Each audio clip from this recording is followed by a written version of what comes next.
এটা কি বিজয় কিনা, এটা কি স্বাধীনতা কিনা? এই প্রশ্নের অ্যান্সারটা আসলে অলরেডি স্পষ্ট হয়ে যাওয়া উচিত। তাও এটা আসলে বিজয় না, এটা সর্বোচ্চ একটা আংশিক বিজয় আমরা বলতে পারি, বাট এটা কোনো অর্থে কোনো সেন্সে এটা সামগ্রিক বিজয় হতে পারে না। এটা কেন পারে না, এটার অনেকগুলো রিজন আছে, বাট আমি কিছু রিজন একটু আগে আলোচনায় চলে আসছে, বাট আমি আরো কয়েকটা রিজন বলি। প্রথম কারণটা হলো পোস্ট কলোনিয়াল স্টেট, উত্তর ঔপনিবেশিক রাষ্ট্র, একটা কঠিন বাংলা শব্দ। এটা একটা কারণ যে এই কাঠামোটা রেখে আপনি আসলে কখনো স্বাধীন হতে পারবেন। এটা মানে কি? এটা মানে সহজভাবে বলি, একসময় এটা ছিল আমাদের রাজত্ব, এটা আমাদের রাজত্ব ছিল। এটা পারফেক্ট ছিল না, এখানে অনেক সমস্যা ছিল, কিন্তু এটা আমাদের রাজত্ব ছিল। কিন্তু তারপর ফিরিঙ্গিরা আসছে, ব্রিটিশরা আসছে, ইউরোপিয়ানরা আসছে, এবং তারা এসে আমাদেরকে তাদের গোলাম বানাইছে, তারা এসে আমাদেরকে তাদের দাস বানাইছে, এবং তাদের একটা সিস্টেম আমাদের উপর চাপাই দিছে। এইটাই হলো কলোনিয়াল রাষ্ট্র। এবং এই কলোনিয়াল রাষ্ট্রের মূল উদ্দেশ্য হলো দুটা, একটা হলো কন্ট্রোল, একটা হলো এক্সপ্লয়টেশন, নিয়ন্ত্রণ এবং শোষণ। আর কোনো উদ্দেশ্য নেই। কলোনিয়াল যে ব্যুরোক্রেসি বা আমলাতন্ত্র, এটার উদ্দেশ্য ছিল এই দুটা। কলোনিয়াল যে পুলিশ, এটার উদ্দেশ্য ছিল এই দুটা। কলোনিয়াল যে সেনাবাহিনী, এটার উদ্দেশ্য ছিল এই দুটা। আজকে ফিরিঙ্গিরা নাই, ওটা চলে গেছে, অনেক আগেই চলে গেছে, কিন্তু ওদের যে সিস্টেম সেটা রয়ে গেছে। আজকে আমাদের যে ব্যুরোক্রেসি আছে সেটা কলোনিয়াল ব্যুরোক্রেসির কন্টিনিউয়েশন, ধারাবাহিকতা। আজকে আমাদের যে পুলিশ বাহিনী আছে সেটা কলোনিয়াল পুলিশ বাহিনীর ধারাবাহিকতা। এবং উপমহাদেশের যে সেনাবাহিনীগুলো আছে এগুলো সবগুলো ব্রিটিশ ইন্ডিয়ান আর্মির ধারাবাহিকতা। এটা ভেঙেই, মানে এটা থেকেই পাকিস্তান আর্মি এবং ইন্ডিয়ান আর্মি হয়েছে, এবং দেন সেখান থেকে বাংলাদেশ আর্মি হয়েছে। এগুলো হিস্টোরিক্যাল ফ্যাক্ট, কেউ ডিনাই করতে পারবে না। সো যেই কাঠামোটা তৈরি হয়েছিল নিয়ন্ত্রণের জন্য এবং কন্ট্রোল করার জন্য, সেই কাঠামোটাকে রেখে দিয়ে আপনি আসলে কিভাবে স্বাধীন হবে, কিভাবে বিজয়ী হবে, এটা পসিবল না। এটা গেল একটা রিজন। আরেকটা রিজন হলো মডার্ন স্টেট ইটসেলফ। এই যে আমি নিয়ন্ত্রণের কথা বললাম আর শোষণের কথা বললাম, এটা কিন্তু শুধু কলোনিয়াল রাষ্ট্রের বৈশিষ্ট্য না, এটা মডার্ন স্টেটেরও বৈশিষ্ট্য। আধুনিক যে রাষ্ট্র সেটা ইনহেরেন্টলি একটা ডমিনেটিং, কন্ট্রোলিং, অথরিটেরিয়ান মেশিনারি। এটা এমন একটা যন্ত্র যার উদ্দেশ্য হলো শোষণ করা এবং নিয়ন্ত্রণ করা। এবং এটা শুধুমাত্র আমাদের মতো তৃতীয় বিশ্ব বা গ্লোবাল সাউথের দেশগুলোর জন্য না, এটা পুরো বিশ্বে। আমাদের দেশে একটা ধারণা আছে যে হাসিনার যে সেকুলারিজম, ওইটা ছিল লাইফ সেকুলারিজম বা মওদু সেকুলারিজম। আর আমেরিকাতে যেটা আছে বা ইংল্যান্ডে যেটা আছে বা মতান্তরে ফ্রান্সে যেটা আছে, এটা হলো সাহি সেকুলারিজম। কিন্তু এই যে নিয়ন্ত্রণের ব্যাপারটা, কন্ট্রোলের ব্যাপারটা, এটা সেখানেও আছে। এটা নিয়ে অনেক একাডেমিক আলোচনা আছে, আমি সেই আলোচনায় যাবো না। আমি আপনাদের একটা এক্সাম্পল দিব, যে এক্সাম্পলটা আপনারা সবাই দেখছেন। সেটা হলো কোভিড। কোভিডের কথা চিন্তা করে দেখেন, বিশেষ করে লকডাউন এবং ভ্যাকসিনের কথা। আচ্ছা, সেকুলারিজম এবং লিবারাল ডেমোক্রেসি আপনাকে অনেক সুন্দর সুন্দর কথা বলবে, স্বাধীনতা, অধিকার, এরকম অনেক কথা বলবে। বাট লকডাউনের সময় কি হয়েছে চিন্তা করে দেখেন তো। একদিনের মধ্যে আপনার সব অধিকার, আপনার সব স্বাধীনতা নাই, শেষ। আপনি ঘরে বাইরে যেতে পারবেন না, চাকরিতে যেতে পারবেন না, মসজিদে যেতে পারবেন না। কারো বাপ মারা গেছে, সে বাপকে দাফন করতে যেতে পারতেছে। কারো বাচ্চা হসপিটালে, সে তার কাছে যেতে পারতেছে। এটা কি? এটা টোটাল কন্ট্রোল আপনার জীবনের উপরে। এবং আমরা দেখছি যেখানে রাষ্ট্র যত শক্তিশালী সেখানে লকডাউন তত টাইট। আমাদের মতো দেশগুলোতে রাষ্ট্র পুরোপুরিভাবে অতটা শক্তিশালী না, যে কারণে আমরা কিছুটা মুভমেন্টের সুযোগ পাইছি। কিন্তু আপনি যদি ওয়েস্টের দিকে তাকান, দেখবেন সেখানে এক্সট্রিমলি টাইট ভাবে লকডাউনগুলো এনফোর্স করা হয়েছে। তো এই যে লকডাউন, এটা কিন্তু আপনি দেখেন, এটা আপনার সমস্ত অধিকার, স্বাধীনতাকে নিয়ন্ত্রণে নিয়ে ফেলা হলো। এটা একটা ডিপ্রেশন, এটা একটা কর্তৃত্ববাদ, এবং এটা সেগুলো ডেমোক্রেসিগুলাই করতেছে। এবং এর মধ্যে আমরা দেখছি যে দুটা অংশ হয়ে গেছে, যে সাধারণ মানুষ লকডাউনের মধ্যে বাসায় বসে আছে, পাগল হয়ে যাচ্ছে, সর্বশান্ত হয়ে যাচ্ছে। অন্যদিকে এলিট যারা, তারা পার্টি করে বেড়াচ্ছে, এরকম খবর আসে, ওরা পার্টি করে বেড়াচ্ছে। ওদিকে মানুষজন মেন্টাল হেল্পলাইনে ফোন করতে করতে এই হয়ে যাচ্ছে, শহীদ হয়ে যাইতেছে, এরকম একটা অবস্থা। আচ্ছা, এরপর দেখেন লকডাউনের পর কি আসলো? ভ্যাকসিন। ভ্যাকসিন না নিলে আপনি দুনিয়াতে অচল, আপনার ভ্যাকসিন নিতেই হবে। আপনার শরীরের মধ্যে আপনি একটা আনটেস্টেড এক্সপেরিমেন্টাল ড্রাগ নেবেন, এখানে আপনার কোনো সে নাই। আপনাকে বেসিক্যালি কোয়ার্স করা হলো এটা নেওয়ার জন্য, নইলে আপনি হজও যেতে পারবেন, এরকম একটা অবস্থা, তাই না? তো এর যে টোটাল কন্ট্রোলার কি হইতে পারে? এটা কোনো মেটাফরিক্যাল কন্ট্রোল, এটা কোনো রূপক কন্ট্রোল না, এটা রিয়েল কন্ট্রোল। আপনার চলাফেরাকে কন্ট্রোল করতেছে, আপনার শরীরের মধ্যে আপনি কি দিবেন সেটাকে কন্ট্রোল করতেছে। এবং এই সব কিছু কে করতেছে? সেকুলার রাষ্ট্র। যে সেকুলার রাষ্ট্র সাপোজিটলি আপনাকে কি দেয়? স্বাধীনতার অধিকার দেয়। এটা হলো তার অবস্থা। আধুনিক রাষ্ট্রের যে তত্ত্ব, এটার অন্যতম জনক বলা হয় থমাস হবসকে, ব্রিটিশ ফিলোসফার। থমাস হবস রাষ্ট্রকে কল্পনা করছিল লেভায়াথান হিসেবে। লেভায়াথান মানে কি? লেভায়াথান হলো একটা পৌরাণিক জীব, একটা মিথোলজিক্যাল, একটা মিথিক্যাল ক্রিচার। বাইবেলে এটার কথা আছে। এটা হলো একটা সামুদ্রিক জীব যেটার আকার অত্যন্ত বড়, এটাকে হারানো যায় না, এটা এতটা বড়, ওভারকাম করা পসিবল না। তো হবস রাষ্ট্রকে চিন্তা করছিল একটা দানবীয় শক্তি হিসেবে, এবং বাস্তবে তাই হয়েছে। রাষ্ট্র একটা দানবীয় শক্তিতে পরিণত হয়েছে, একটা সর্বব্যাপী ভয়ঙ্কর দানবে সে পরিণত হয়েছে, যে নিজেই আইন বানায়, যে নিজেই আইনের ব্যাখ্যা করে এবং যে নিজেই আইনের প্রয়োগ করে। রাষ্ট্রের উপরে কোনো রেফারেন্স নাই, সবার উপর রাষ্ট্রসূত্র তাহার উপর নাই। রাষ্ট্র হলো অ্যালফা এন্ড দি ওমেগা, এরকমই অবস্থা। এবং আপনার জন্ম থেকে মৃত্যু পর্যন্ত প্রতিটা পদে পরে রাষ্ট্র আপনাকে নিয়ন্ত্রণ করতে চায়, রাষ্ট্র আপনাকে সার্ভেইল করতে চায়। বার্থ সার্টিফিকেট থেকে ডেথ সার্টিফিকেট, আপনার কল হিস্ট্রি থেকে আপনার চ্যাট লগ, আপনার ব্রাউজিং ডেটা, সবকিছু, আপনার মানে প্রত্যেকটা ট্রানজাকশন, আপনার ইনকাম ট্যাক্স, প্রতিটা জিনিসে রাষ্ট্র এসে হাত ঢুকায়, সে নিয়ন্ত্রণ করতে চায়, সে সার্ভেইল করতে চায়। এবং এটাই হলো পৃথিবীর ইতিহাসে আপনি খুঁজে পাবেন না যে এই মাত্রার নিয়ন্ত্রণ, এই মাত্রার এক্সপ্লয়টেশন কোনো সিস্টেমের মাধ্যমে হয়েছে, যেটা সেকুলার সিস্টেমের মাধ্যমে হয়েছে। কাজেই এবং এটাই হলো আসলে আধুনিক রাষ্ট্রের সভরেন্টির অর্থ। সার্বভৌমত্বের কথা আমরা বলি না, এটাই হলো সার্বভৌম শক্তির সত্যিকারের অর্থ। সার্বভৌম শক্তির প্রকৃত রূপ হলো এটা।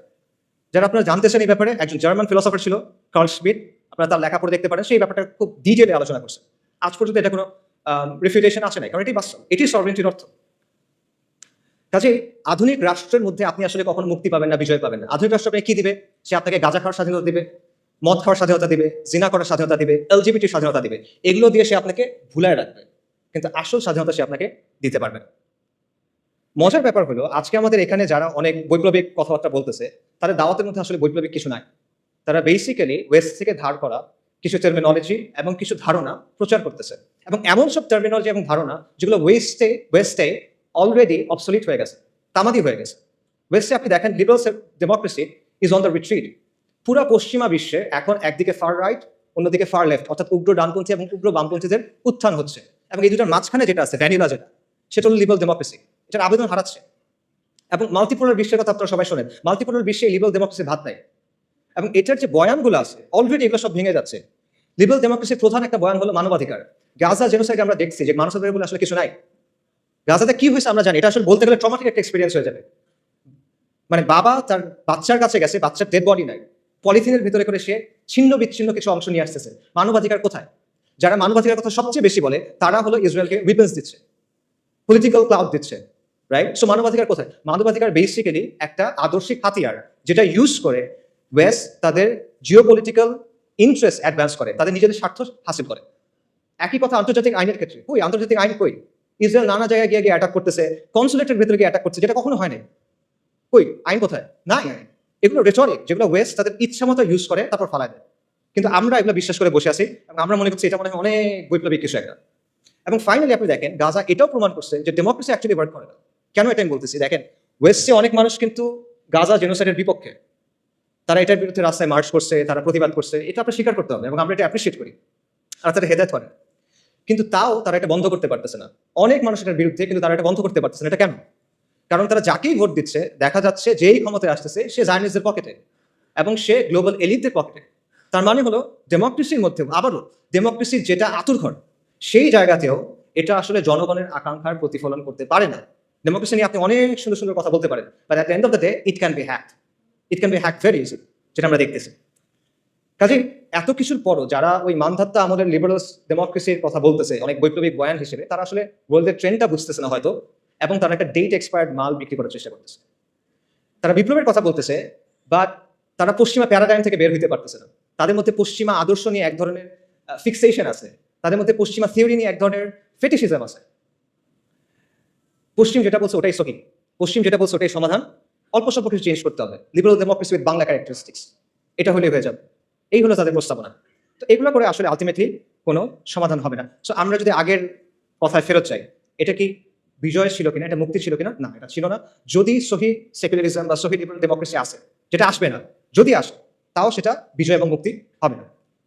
তাহলে মুক্তি কিসে? বাস্তবতা হলো আমাদের মুক্তি এবং পুরো বিশ্বের মুক্তি হলো ইসলামের মধ্যে। এটা আমি রেটরিক্যালি বলতেছি না, আমি ট্রুলি এটা বিশ্বাস করি, এটা ইসলামের মধ্যে। আল্লাহর গোলামি মেনে নেওয়ার মধ্যেই হলো সৃষ্টির মুক্তি।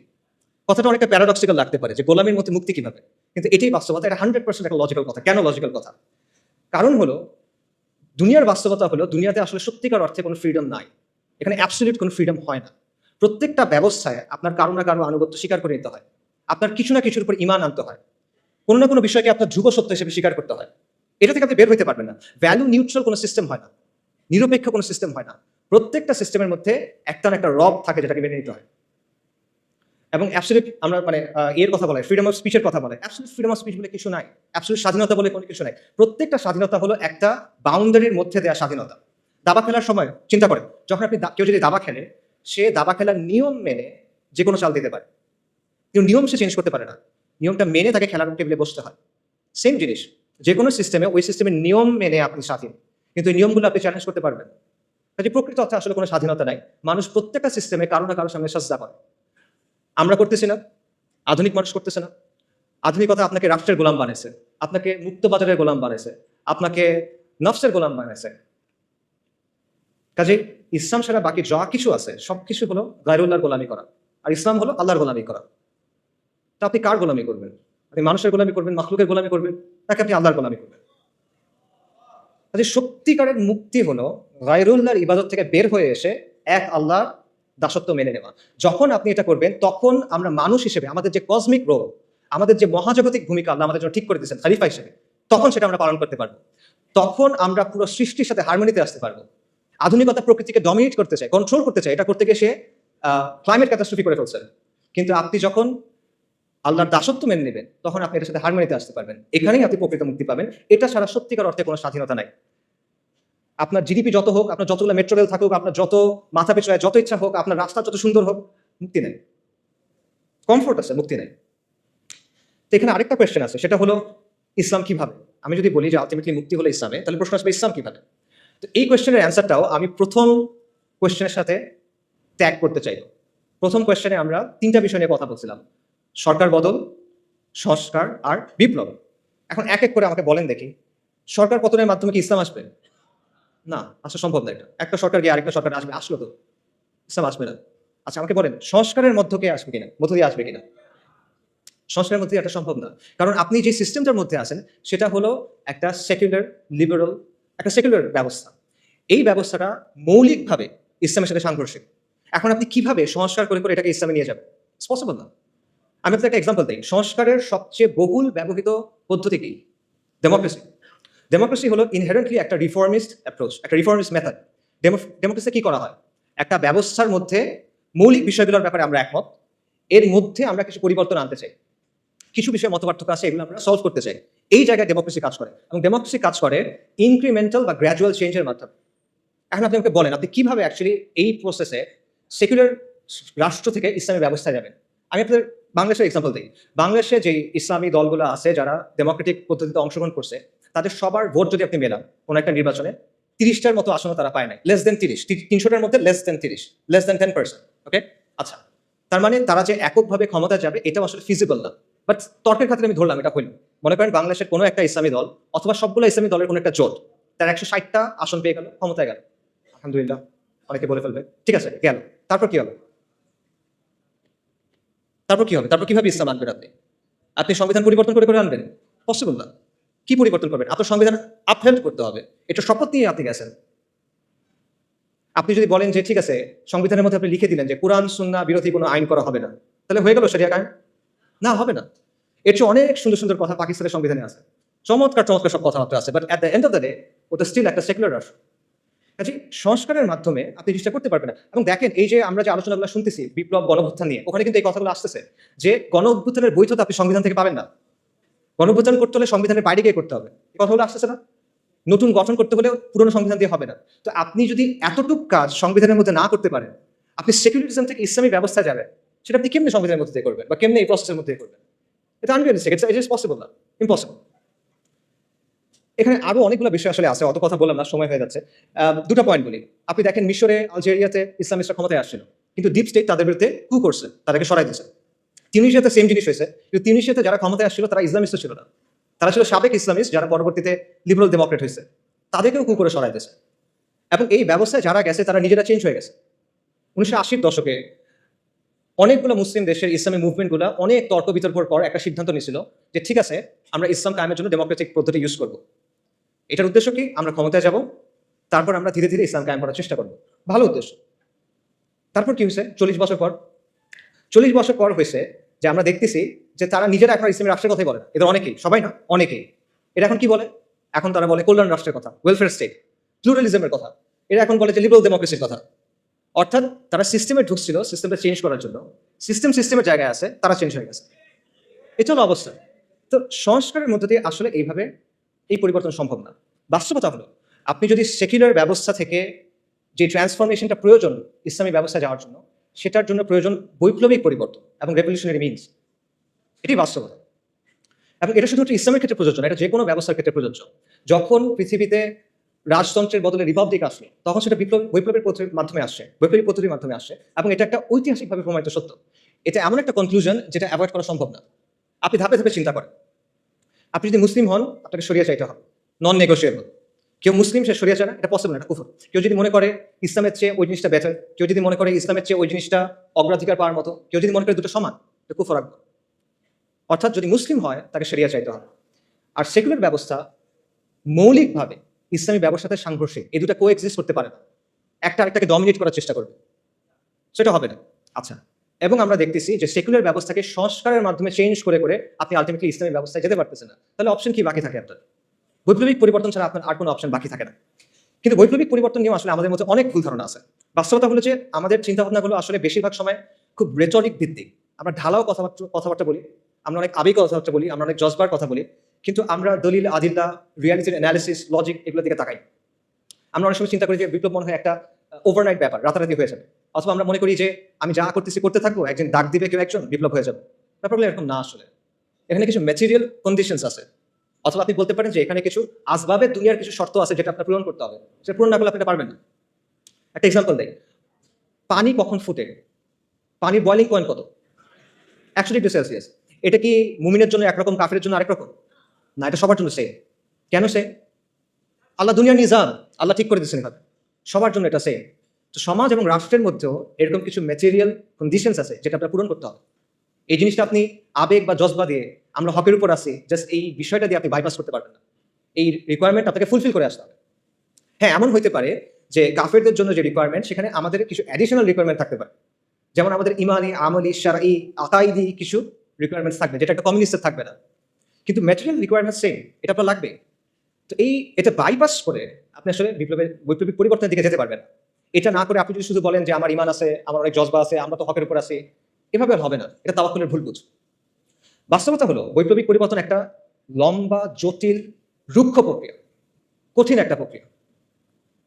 এর মধ্যে নানা ধরনের জটিলতা আছে এবং এটার মধ্যে মাল্টি স্টেজ আছে, মানে মাল্টিপল স্টেজেস আছে, একাধিক স্টেজ আছে। ব্যাপারটা এভাবে চিন্তা করেন, মনে করেন আপনি কালকে আম খাইতে চান, আপনি আজকে গাছ লাগালেন, এটা হবে? হবে না। আপনি কালকে আম খাইতে চান, আপনি আজকে গাছ লাগালেন, হবে না, কালকে তো ফল আসবে না। একটা লম্বা প্রসেসের মধ্যে দিয়ে যাওয়ার পর ফল আসবে। তো আপনি ওভারনাইট এটা চাইতে পারেন না যে আমি আজকে গাছ লাগাবো, কালকে ফল আসবে, হয় না।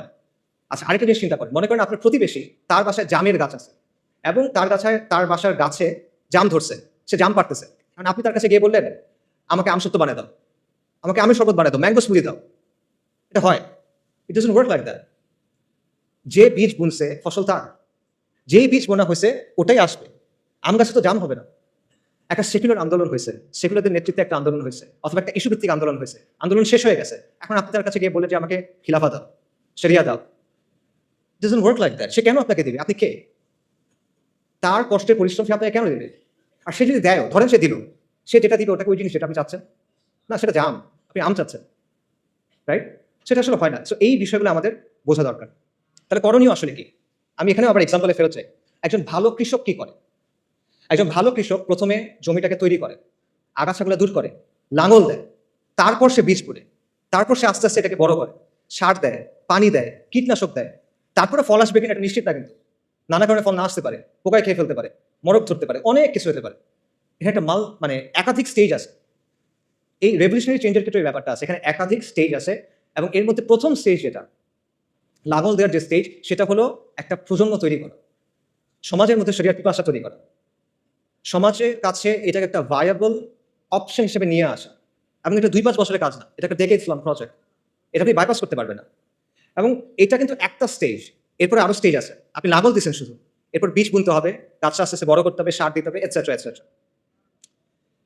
তো এটা একটা মাল্টি স্টেজ প্রসেস এবং একটা লং টার্ম প্রসেস। এই বিষয়টা আমাদের বোঝা দরকার। এটা রাতারাতি অর্জন করার কিছু না। এবং কেবল জজবা দিয়ে, কেউ রেটরিক দিয়ে, জেনেরিক কিছু কথা বলে, গরম গরম স্লোগান দিয়ে বা ভক্তি দিয়ে আমি অমুককে অনুসরণ করি, উনি বলছেন তারা এটা ঠিক, এভাবে এই জিনিসটা হবে না। দুনিয়া এভাবে চলে না।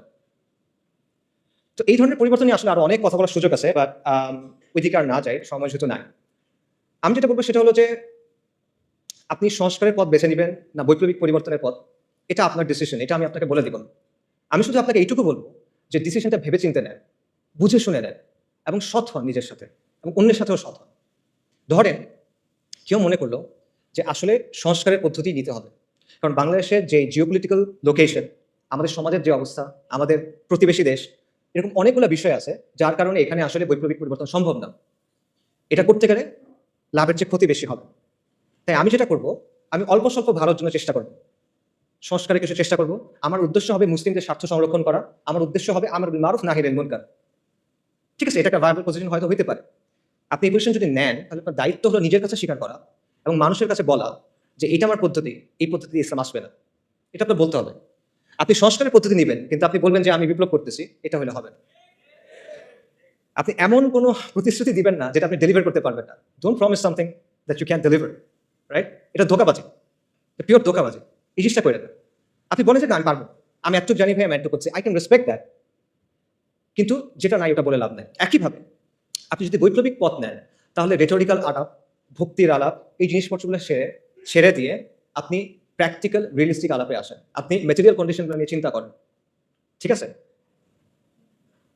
এবং এইসব চিন্তা বাদ দেন যে মনে করেন হঠাৎ কোনো একটা ঘটনা ঘটবে, হঠাৎ ডাক আসবে আর আমরা সবাই রাস্তায় নেমে যাবো, ইনকিলাব ইনকিলাব, ইন্তিফাদা ইন্তিফাদা। না, এটা লম্বা প্রসেস, যেটা আগে বলতেছিলাম। কাজে মোট কথা হলো যে সংস্কার বা বিপ্লব আপনি যেই পথে নেন, it's your choice, no problem. বা বুঝে শুনে নেন, নিজের অবস্থানের ব্যাপারে সৎ হন, ধোঁকাবাজি করেন না, মানুষের সাথে না, নিজের সাথে না, তরুণদের সাথে না। এটা অনেক বড় একটা দায়। এই দায় নিয়ে আপনি আলোচনায় দাঁড়াতে চান না আসলে। আচ্ছা, একটা কথা দিয়ে শেষ করি, সেটা হলো যেটাই আপনি পছন্দ করেন, সংস্কার অথবা বিপ্লব, দুটা ক্ষেত্রে আপনার আসলে একটা কাজ করতে হবে। যদি আপনি চান আগামীর বাংলাদেশে ইসলাম শক্তিশালী হোক, তাহলে আপনি যে তরিকায় নেন আপনার একটা কাজ করতেই হবে, এটা না করলে হবে না। সে কাজটা কি? এটাও একটা প্রশ্ন দিয়ে বলি, আমাদের সমাজের সেন্ট্রাল কনফ্লিক্ট কি? আমাদের সমাজের প্রধান দ্বন্দ্ব কি? প্রধান দ্বন্দ্ব কি আমি বোঝাই। মনে করেন রাসূলুল্লাহ সাল্লাল্লাহু আলাইহি ওয়াসাল্লাম যখন নবুয়ত পাইলেন, তখন পৃথিবীতে কিন্তু অনেক ঘটনা ঘটতেছিল। রোমান আর পার্সিয়ানদের মধ্যে যুদ্ধ চলতেছিল, ব্যাপক যুদ্ধ, অনেক বছর ধরে। আরবে বিভিন্ন রাজাদের মধ্যে যুদ্ধ চলতেছিল। জাজিরাতে কুরাইশদের বিভিন্ন গোত্রের মধ্যে রেষারেষি চলতেছিল, এটা আমরা জানি, বনু উমাইয়া, বনু হাশিম, নানা কাহিনী। আফ্রিকাতে অনেক সাম্রাজ্য ছিল, তাদের মধ্যে যুদ্ধ চলতেছিল। এই সময়ের মাঝখানে আপনি যদি ওই সময়ের একটা পেপার পাইতেন, মনে করেন ওইখানে আসলে রাসূলুল্লাহ সাল্লাল্লাহু আলাইহি ওয়াসাল্লামের নিউজটা যখন নবুয়ত পাইছেন, এটা কোথায় আসতো? মনে করেন 8 নাম্বার পেজে ছোট্ট একটা ইঞ্চি করে একটা খবর আসতো, তাই না? কিছু না আসলে মনে করতে মানুষ, but at the end of the day এটাই ছিল মূল ঘটনা। যদি আমরা পৃথিবীর একটা হিস্ট্রি লিখি, রাসূলুল্লাহ সাল্লাল্লাহু আলাইহি ওয়াসাল্লাম হলেন বা আম্বিয়া কেরাম হলেন মূল ক্যারেক্টার, এবং তাদের সাথে যেগুলো ঘটতেছে এগুলো হলো মূল স্টোরি লাইন, বাকি সবকিছু হলো সাইড ক্যারেক্টার, সাইড কোয়েস্ট, পার্শ্ব চরিত্র, রাইট? তার মানে ওই সময় পৃথিবীতে মূল কনফ্লিক্ট কোনটা ছিল? ইমান বনাম শিরক, তাওহীদ বনাম শিরক, ইমান বনাম কুফর, দ্যাটস ইট। সিমিলারলি আপনার চিন্তা করতে হবে যে আমাদের সমাজে মূল কনফ্লিক্ট কোনটা। কারণ আপনি যখন মূল কনফ্লিক্টে ফোকাস করবেন, তখন আপনি একটা সমাজকে একটা পরিণতির দিকে নিতে পারবেন, বলে পারবেন? তা আমাদের সমাজে সেন্ট্রাল কনফ্লিক্ট কোনটা? আমরা অনেক কথাবার্তা বলি, আগে বলা হয়তো আওয়ামী লীগ বনাম বিএনপি, ভারত বনাম আমেরিকা বা ভারত বনাম চায়না, শাহবাগ বনাম অ্যান্টাই শাহবাগ, ফ্যাসিজম বনাম অ্যান্টাই ফ্যাসিজম, অনেক কথা বলা হয়। But at the end of the day এগুলো কোনোটাই আমাদের সমাজের সেন্ট্রাল কনফ্লিক্ট না। এগুলো যদি সলভ হয়ে যায়, তাও আপনি বিজয় পাচ্ছেন না, মুক্তি পাচ্ছেন না, যেটার কথা আমরা বললাম। মনে করেন প্রো ইন্ডিয়া গভর্নমেন্ট চলে গিয়ে একটা প্রো আমেরিকান গভর্নমেন্ট আসলো, সমাধান হয়েছে? মনে করেন ফ্যাসিস্ট গভর্নমেন্ট চলে গিয়ে একটা অ্যান্টাই ফ্যাসিস্ট গভর্নমেন্ট আসলো, সমাধান হয়েছে? মনে করেন কালকে থেকে শাহবাগ নাই বাংলাদেশে, সমাধান হবে? পাকিস্তানে তো শাহবাগ নাই, পাকিস্তানে তো শান্তি নিকেতনই এই সেকুলাররা নাই, কিন্তু সেখানে তো লিবারেল সেকুলার এই সমাজটা নিয়ন্ত্রণ করে। বাংলাদেশের আগে পাকিস্তানে ট্রান্সজেন্ডার আইন পাস হয়ে গেছে, কিভাবে? সেখানে তো শাহবাগই নাই। সো শাহবাগি ব্যানিশ করে দেন, আপনার সমস্যার সমাধান হচ্ছে না। সমাধান হলো মূল কনফ্লিক্টের জায়গাটা, এবং মূল কনফ্লিক্টটা হলো ইসলাম বনাম সেকুলারিজমের দ্বন্দ্ব, আল্লাহর আইন বনাম গায়রুল্লাহর আইনের দ্বন্দ্ব, আল্লাহর শরিয়া বনাম মানুষের শরিয়ার দ্বন্দ্ব, ইসলাম বনাম মানুষের বানানো তন্ত্রমন্ত্রের দ্বন্দ্ব। এটাই হলো মূল কনফ্লিক্ট। আল্লাহ আযza ওয়া জাল্লা কোরআনে কি বলছেন? সব আম্বিয়া কিরামকে কোন দাওয়াত দিয়ে পাঠানো হয়েছে? নবী রাসূলকে কোন দাওয়াত দিয়ে পাঠানো হয়েছে? আল্লাহ আযza ওয়া জাল্লা বলেছে, ওয়ালাকাদ বা'আসনা ফি কুল্লি উম্মাতির রাসূলান আন ইবুদুল্লাহা ওয়াজতানিবুত তাগুত। আমি প্রত্যেক উম্মার কাছে রাসূল প্রেরণ করছি এই মর্মে যে তোমরা আল্লাহর ইবাদত করো, তাগুতকে বর্জন করো। কুফর বিত তাগুত ওয়া ঈমান বিল্লাহ। এখন আপনি আমাকে বলেন, যদি আপনি আল্লাহর উপর বিশ্বাস আনেন, তাহলে আপনি আল্লাহর আইনকে বাদ দিতে পারবেন? পসিবল? পসিবল না। আপনি যদি আল্লাহর উপর বিশ্বাস আনেন, আপনি গায়রুল্লাহর আইন মেনে দিতে পারবেন? পসিবল না। তাহলে আপনি যদি ঈমান বিল্লাহ এবং কুফর বিত তাগুত চান, তাহলে অবশ্যই আপনাকে মানতে হবে যে ইসলাম এবং সেকুলারিজমের মধ্যে একটা প্রচন্ড দ্বন্দ্ব আছে, এবং এটাই আসলে সবচেয়ে বড় দ্বন্দ্ব। আপনাকে কেউ বাধ্য করতেছেন আজকে যে তুমি গিয়ে লাত মানাত উজ্জার সামনে গিয়ে সেজদা করো। কেউ আপনাকে বলতেছে না যে তুমি হুবালের সামনে গিয়ে একটা জিনিস কোরবানি করো, কেউ বলবে না। কিন্তু সে কি বলবে? আল্লাহর আইন ছাড়ো, গায়রুল্লাহর আইন ধর, সেটা আপনাকে বলবে। সো এইটাই হলো সেন্ট্রাল কনফ্লিক্ট, এবং এই বিষয়টাকে আমাদের দাওয়ার মূল ভিত্তি বানাইতে হবে, এবং আমাদেরকে এটা সমাজের মূল প্রশ্নে পরিণত করতে হবে, যেটা আমরা পারি নাই। এখানে আমরা স্পেকটাকুলারলি ফেল করছি। বাংলাদেশের সাধারণ মানুষ যখন তার ভবিষ্যৎ নিয়ে চিন্তা করে, সে কি বলে দেখেন? সে কিসের কথা বলে? সে বলে ডেমোক্রেসির কথা, সে ভোটের কথা বলে, সে অর্থনীতির কথা বলে, কিন্তু সে কিন্তু শরিয়ার কথা বলে না। তো এটা সেকুলারদের সাফল্য যে তারা তাদের স্লোগান, তাদের চিন্তাগুলো মানুষের কাছে পৌঁছে দিতে পারছে, এবং আমাদের ব্যর্থতা যে এত ইম্পর্টেন্ট একটা বিষয় আমরা মানুষের কাছে পৌঁছে দিতে পারি নাই। কাজে যদি আমরা ইসলামের বিজয় চাই, তাহলে অথবা আমরা ইসলামকে শক্তিশালী করতে চাই, আবারও বলতেছি, আপনি সংস্কার চান অথবা আপনি বিপ্লব চান, এই কাজটা আপনার করতেই হবে। ইসলাম এবং সেকুলারিজমের মধ্যে যে দ্বন্দ্ব, এটাকে আপনার সমাজের সেন্ট্রাল কনফ্লিক্টে পরিণত করতে হবে। বাকি সবকিছু সেকেন্ডারি। হ্যাঁ, অবশ্যই ব্যক্তি পর্যায়ে আপনি দাওয়া করবেন ঈমান, আমল, আকীদার, অফকোর্স এটা বাদ যাবে না। বাট যখন আপনি সামষ্টিক পর্যায়ে যাবেন, সমাজের কথা বলবেন, তখন এটা আপনার দাওয়ার মূল কেন্দ্র হতে হবে। পাশাপাশি আরেকটা জিনিস আপনাকে করতে হবে, সেটা হলো মানুষের জীবনের সাথে যে জড়িত যে বিষয়গুলো আছে, যেগুলো নিয়ে মানুষ কনসার্ন, সেগুলো নিয়ে আপনার কথা বলতে হবে, এবং সেটা বলতে হবে ইসলামের জায়গা থেকে। এবং এটাও নবী রাসূলদের দাওয়ার সুন্নাহ। নবী রাসূলগণ তাওহীদের দাওয়াত দিয়েছেন, অবশ্যই সত্য। একই সাথে তারা কিন্তু সমাজের জুলুম এবং অনাচারের বিরুদ্ধে কথা বলছেন। ফিরআউন বনী ইসরাইলকে বন্দী করে রাখছিল, তাদের উপর জুলুম করতেছিল। আল্লাহ যখন মূসা আলাইহিস সালামকে ফিরআউনের কাছে পাঠালেন, মূসা আলাইহিস সালাম গিয়ে কি বললেন? আল্লাহর ইবাদত করো, আল্লাহর উপর ঈমান আনো, বনী ইসরাইলের উপর জুলুম করা বন্ধ করো, বনী ইসরাইলকে ছেড়ে দাও। লূত আলাইহিস সালাম তার কওমকে কি বললেন? যে তোমরা এই বিকৃত কাজ ছেড়ে দাও। তারা কিন্তু ঈমান আনে নাই তখনও, তাও তিনি এটা বলতেছেন। শুআয়ব আলাইহিস সালাম মাদিয়ানবাসীকে কি বলছেন? যে তোমরা আল্লাহর উপর ঈমান আনো এবং ওজনে কম দিও না, পরিমাপে কম দিও না। কারণ ওটা ছিল ওই সমাজের সবচেয়ে বড় সমস্যা। কাজে এটা পরিষ্কার যে নবী রাসূলগণ শুধুমাত্র তাদের জাতিকে তাওহীদের দাওয়াত দেন নাই, পাশাপাশি সমাজের যে বিরাজমান সমস্যাগুলো ছিল, বড় বড় সমস্যা, সেগুলো নিয়ে তারা কথা বলছেন, এবং এটা আপনাকেও করতে হবে। এটা আম্বিয়া কেরামের দাওয়াত সুন্নাহ, এবং এটা আমাদের করতে হবে। আমরা বলি যে ইসলাম হলো কমপ্লিট কোড অফ লাইফ। তাহলে দ্রব্যমূল্যের সমস্যা, বেকারত্বের সমস্যা, যে বিষয়গুলো নিয়ে মানুষ পেরেশান থাকে, এগুলো ইসলামের মধ্যে নাই, এগুলো শরিয়ার বিষয় না। আপনি এগুলো নিয়ে কথা বলবেন না, কেন বলবেন না? তাহলে এটা Islamic complete code of life কিভাবে হলো? আপনার কথা তো আপনার কাজের সাথে মিলবে না তখন। সেই কাজটা আমাদের করতে হবে, এবং এটা শুধু, আবারও আমি বলতেছি, এটা শুধু ঢালাও বক্তব্য দিয়ে হবে না। আপনার প্র্যাকটিক্যাল সমাধান তার সামনে আনতে হবে, আপনার প্র্যাগম্যাটিক সমাধান তার সামনে আনতে হবে ইসলামের জায়গা থেকে। আপনি এটা বললে হবে না যে ইসলাম সব সমস্যার সমাধান দেয়। আপনার বলতে হবে ইসলাম অমুক সমস্যার সমাধান এইভাবে দেয়, এবং এটা হলো বেস্ট সমাধান, এটা আপনার বলতে হবে।